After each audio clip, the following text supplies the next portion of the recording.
इराणचा इस्रायल आणि अमेरिकेला इशारा, ड्रोन्सचा व्हिडिओ केला शेअर. इराणकडून शाहिद 136 ड्रोनचा व्हिडिओ शेअर.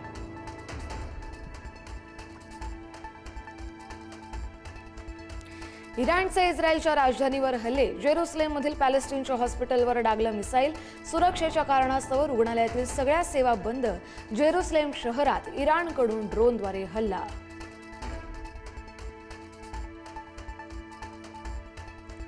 इस्रायलचा इराणच्या राजधानीवर सर्जिकल स्ट्राईक, तेहरानमधील हवाई संरक्षण यंत्रणा उद्ध्वस्त. आयडीएफने जारी केला व्हिडिओ.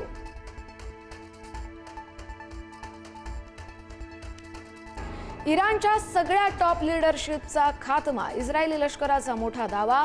इराणचे वरिष्ठ नेते आणि दहशतवादी म्होरके ठार झाल्याचा दावा.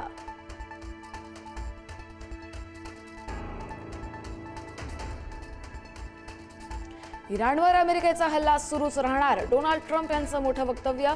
ही लढाई 4 ते 5 आठवड्यांपर्यंत सुरू राहू शकते, ट्रम्प यांचं विधान.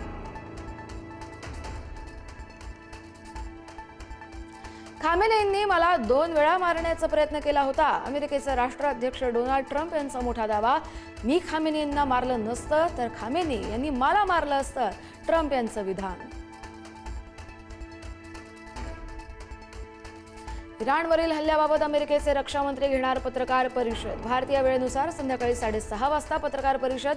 ऑपरेशन एपिक फ्युरी संदर्भात देणार माहिती.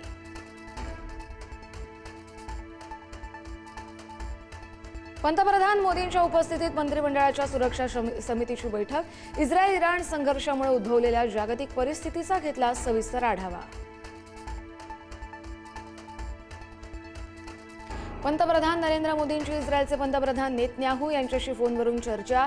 सध्याच्या परिस्थितीबाबत दोन्ही नेत्यांमध्ये सविस्तर संवाद. लवकरात लवकर युद्धविराम व्हावा अशी भूमिका. लेबनॉनमधील अतिरेकी संघटनेकडून इस्रायलवर रॉकेट हल्ले. इस्रायलकडूनही जोरदार प्रत्युत्तर. लेबनॉनची राजधानी बेरूत आणि हिझबुल्लाच्या तळांवर भीषण हवाई हल्ले.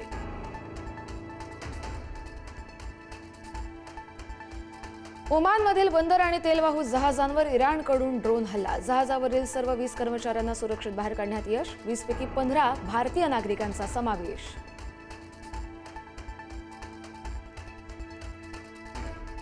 इराणनं दुबईवर केलेल्या क्षेपणास्त्र हल्ल्याचं सीसीटीव्ही समोर. हल्ल्यानंतर विमानतळाच्या टर्मिनल परिसरात धूर आणि गोंधळ. हवाई क्षेत्र तात्पुरतं बंद.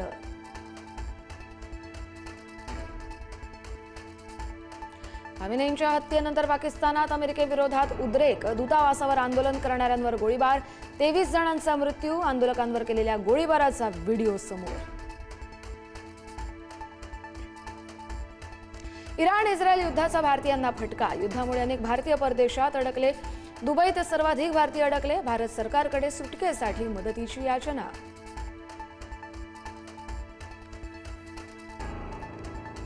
इराण इस्रायल युद्धाचा मुंबई आणि पुण्यातील विमानसेवेवर परिणाम. मुंबई विमानतळावरील 127 विमानं रद्द.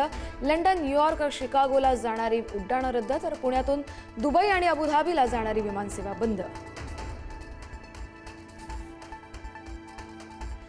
शरद पवार यांच्या राज्यसभा उमेदवारीबाबत बुधवारी निर्णय होण्याची शक्यता. बुधवारी राष्ट्रवादीच्या प्रमुख नेत्यांची बैठक होणार असल्याची माहिती.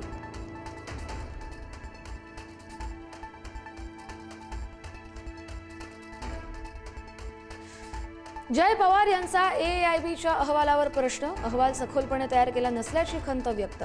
VSR विमानांची उड्डाणं पूर्णतः बंद करण्याची ही मागणी.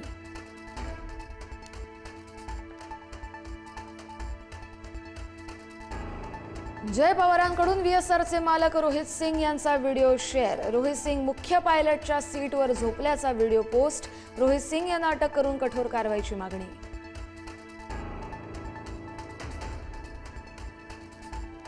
गणेश नाईक कोत्या मनोवृत्तीचे. युती चांगली चालली असताना मिठाचा खडा टाकण्याचं काम सुरू. खासदार श्रीकांत शिंदे यांची टीका. बिबट्या सांभाळता येत नसेल तर आमच्यासारख्या वाघांच्या नादी लागू नका, शिंदेंचा टोला. 50% मर्यादा ओलांडलेल्या 19 जिल्हा परिषदांच्या निवडणुका ऑक्टोबर-नोव्हेंबरमध्ये किंवा पुढच्या वर्षी जानेवारी-फेब्रुवारीत होण्याची शक्यता. पुढील आदेशापर्यंत निवडणुका जाहीर न करण्याचे सुप्रीम कोर्टाचे निर्देश.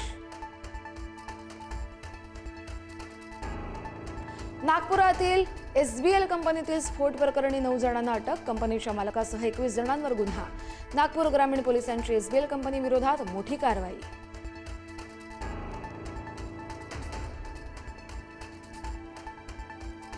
वेस्ट इंडिजला नमवून टीम इंडियाची सेमीफायनलमध्ये धडक. भारताकडून वेस्ट इंडिजचा 5 विकेट्सनं पराभव. सेमीफायनलमध्ये 5 मार्चला टीम इंडियाचा इंग्लंडशी मुकाबला.